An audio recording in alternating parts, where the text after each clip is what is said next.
भाई हालत ख़राब हो गई थी। अब मेरे पेपर भी स्टार्ट होने वाले हैं। अरे भाई पेपर स्टार्ट होने वाले हैं तो मैं एक बहुत बढ़िया वो बताता हूँ, क्योंकि देखते ही देखते हालत थोड़ी ज़्यादा ख़राब हो गई थी। और यहाँ पे ड्रिप लगी है और मेरे साथ मेरी मम्मी है।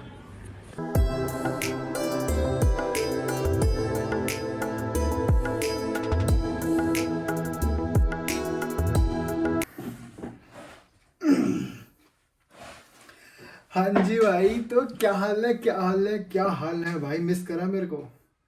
है मिस करा ना भाई? मैंने तो बहुत करा भाई तुम्हें मिस। पता है, एक हफ्ते बाद मैं वापस कैमरा के सामने आ रहा हूँ, मतलब ऑफिशियली यूट्यूब रिकॉर्डिंग के लिए। और भाई हालत ख़राब हो गई थी, सच बता रहा हूँ, हालत ख़राब हो गई थी। मैंने सोचा नहीं था कि इतना ज़्यादा सीरियस मैटर जाने वाला है, लेकिन मैं जो मैटर था ना सीरियसनेस का, मेरी हेल्थ का, वो धीरे धीरे ग्राफ उसका ऐसे बढ़ रहा था, ऐसे सारा ऐसे ऐसे भी नहीं हो रहा था, ऐसे बढ़ रहा था। तो भाई कोई दिक्कत नहीं, अब थोड़ा फिट एंड फाइन होके वापस आ गए हैं। और अब मैं तुम्हें बताता हूँ कि एक्चुअली हुआ क्या था। उससे पहले कि मैं शुरू करूँ, मैं तुम्हें वापस अपना जो अपना हुक होता है वो वापस बोल देता हूँ कि क्या हाल है भाई सबके। Welcome to day with PR। तो भाई एज पर माय डाइटिशियन, उन्होंने मेरे को बोला कि ज़्यादा स्ट्रेस लेने की वजह से, ज़्यादा वर्कलोड लेने की वजह से मेरी बॉडी ने वो एंजाइम्स क्रिएट करना कम कर दिए थे, जो एंजाइम्स चाहिए होते हैं डाइजेशन हेल्प के लिए। और ध्यान कहीं और होना, खाने पे ज़्यादा ध्यान ना देना, अनटाइमिंगली खाना खाना, और रात का खाना क्योंकि मेरा ऊपर नीचे हो रहा था, और रात का खाने के बाद मैं एडिटिंग करके सीधा सो रहा था, तो उस वजह से खाना अच्छे से डाइजेस्ट नहीं हो पाया और एंजाइम्स अच्छे से क्रिएट नहीं हो पाए, जिसकी वजह से गैस्ट्रिक प्रॉब्लम स्टार्ट हुई, क्रिएट हुई, जो बाद में धीरे धीरे मेजर इशू बन गया, जिसकी वजह से माइनर स्टमक इन्फेक्शन भी हो गया। तो भाई ये सीन हुआ था मेरा, hyper acidity and minor stomach infection. तो लेकिन अब मैं वापस फिट एंड फाइन हूँ और आ गया हूँ कैमरा के सामने रेडी होके। अच्छा भाई, ये हफ्ता ना मेरा काफ़ी ऊपर नहीं चला।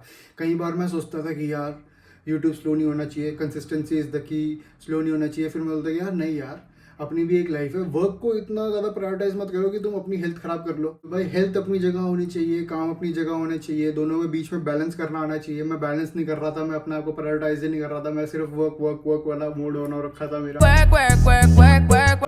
लेकिन अब मैं सोच रहा हूँ कि जितना मैं अपने काम पे ध्यान दूंगा उतना अपने आप पे भी ध्यान दूँ, और सिर्फ ये शो ना करूँ कि हाँ मैं ठीक हूँ, मैं ठीक हूँ, एक्चुअल में मैं ठीक रहूँ। तो उससे ज़्यादा इम्पैक्ट पड़ेगा, राइट? अगर मैं अपनी तबीयत ख़राब कर लूँगा, तुम्हें रोज़ कंटेंट देने के चक्कर में, रोज़ कुछ ना कुछ नया बनाने के चक्कर में, अगर मैं अपनी तबीयत ख़राब कर लूँगा और फिर एक हफ्ते का ऐसे 2 हफ्ते का गैप दे दूँगा, तो इससे क्या फ़ायदा है, राइट?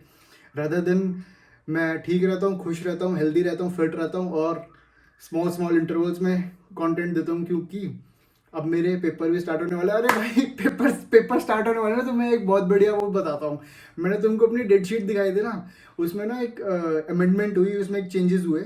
उसमें ये चेंजेस हुए कि 13 तारीख को, 13 जनवरी को हमको नोटिस मिला कि जो मेरे MBA के सेमेस्टर 1 के एग्ज़ाम थे ना, वो मैं 9 तारीख से स्टार्ट हो चुके हैं।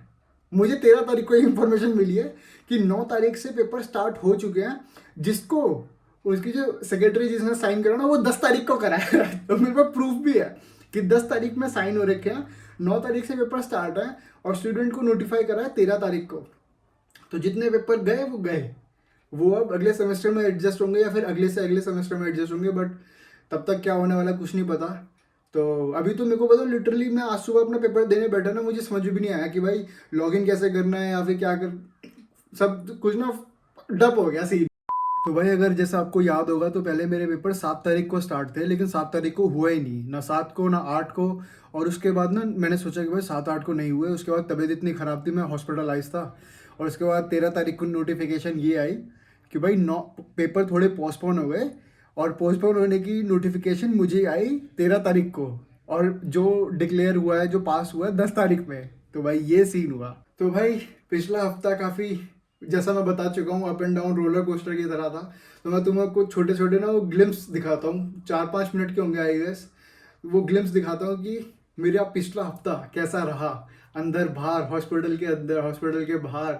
बाहर आके मैंने थोड़ी रिकॉर्डिंग की कोशिश करी, लेकिन वो फेल हो गई। लेकिन मैं सोचा छोड़, नहीं डालता, वापस ठीक होके अच्छे से डालूंगा। So here it is.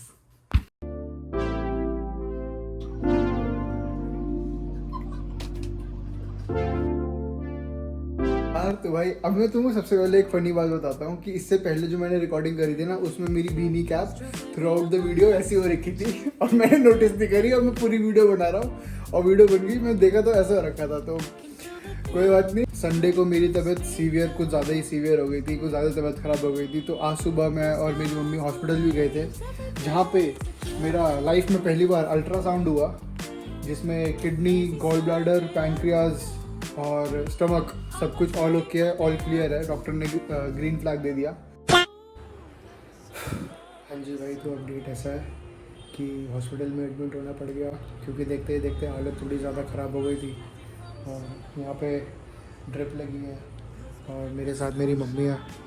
Fever भी 102 प्लस हो गया था और काफ़ी सारे इंजेक्शन लगे हैं, काफ़ी सारी दवाइयाँ दी हैं। तो भाई सब पता, ठंड के मारे मेरी उंगलियाँ भी ब्लू कलर की हो गई थी। बाकी होपफुली कल सुबह तक ठीक हो जाएगा सब कुछ। जय श्री राम। हाय गाइस, तो हॉस्पिटल में आज मेरा दूसरा दिन है। घर से तकिए के साथ साथ मैंने अपना ब्लैंकेट भी मंगवा लिया। और रही बात कंडीशन की, तो कंडीशन पहले से थोड़ी सी बेटर है, लेकिन जो गैस्ट्रिक पेन है वो मेरे लेफ़्ट रिब केज में और मेरे लेफ़्ट शोल्डर में जा चुका है। सो पेट का दर्द कम हुआ, लेकिन कहीं और ज़्यादा बढ़ गया है। तो भाई फाइनली 3 दिन के बाद मेरी हो गई हॉस्पिटल से छुट्टी और पापा आया लेने। मैं अकेला गाड़ी में बैठा हूँ, मम्मी पापा दोनों भी आगे 3 दिन की और दवाइयाँ लेने गए हैं। तो बस भाई घर चलते हैं आराम से और रिलैक्स करेंगे और तब काम करेंगे अब अपना आराम से, क्योंकि ये जो एसिडिटी की, हाइपर एसिडिटी की प्रॉब्लम हुई है ना, इनडाइजेशन की वजह से हुई है और जिसका रीज़न स्ट्रेस भी है। तो काफ़ी अच्छे से समझाया डॉक्टर ने मेरे को। बाकी तुम्हें और अच्छे से एक्सप्लेन करूँगा मैं। घर पे मिलते हैं। तो देखिए भाई, ऐसा थोड़ा सीन रहा था मेरा। कभी कुछ हो रहा है, कभी कुछ हो रहा है। तो now I am fit and fine. और अब से ना मैंने थोड़ा ये चेंजेस भी मैं खुद भी इम्प्लीमेंट करने वाला हूँ कि रादर देन रोज़ कुछ ना कुछ अपलोड करने की जगह I am gonna take my time, think about my content और अपलोड सेंसिबली। मैं अपलोड करूँगा, कंसिस्टेंट रहूँगा, मैं रुकने नहीं वाला। ठीक है, जब तक गोल अचीव नहीं कर लेंगे तब तक रुकेंगे नहीं, ये प्रॉमिस है। ठीक है, मन मेरा बिल्कुल नहीं है रुकने का, लेकिन अब थोड़ा समझदारी से चलेंगे, अपने आप को रगड़ेंगे, लेकिन इतना भी नहीं कि टायर ही फट जाए। ठीक है, समझ रहे हो, समझ रहे हो आप? बर्न आउट करेंगे, मतलब समझ रहे हो ना मेरा जस्ट जो है।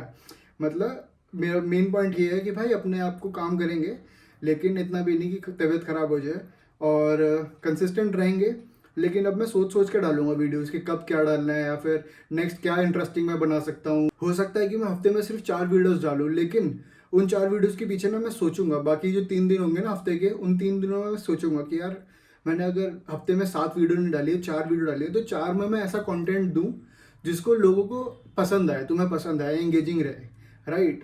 तो अब ये स्टार्ट करने वाले हैं कुछ नया।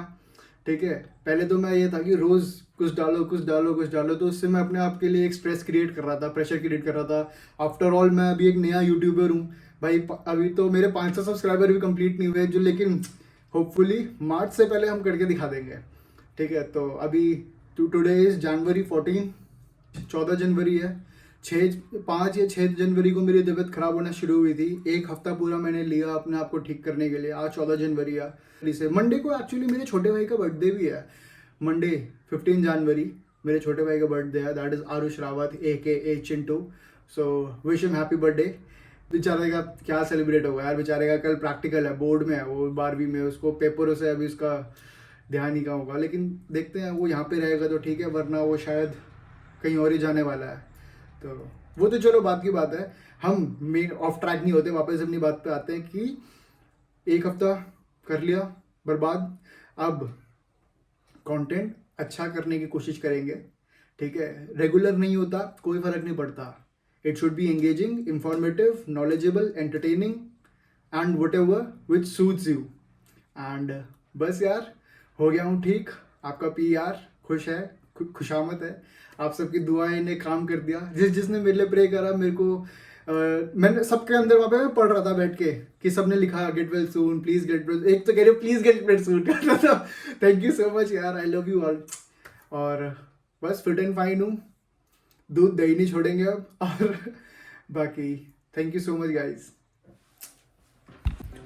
तो भाई रात के 9:20 पे और मटर पनीर की सब्जी खा के मैंने कर दी है अपनी एडिटिंग कंप्लीट। और आई होप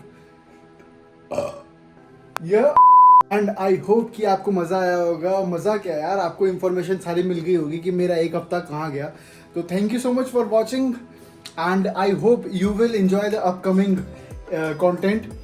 तो बस इसी के साथ मेरे साथ बने रहना, मेरे को प्यार आशीर्वाद देते रहना। आपका PR आपके लिए एंटरटेनमेंट की कमी नहीं होने देगा।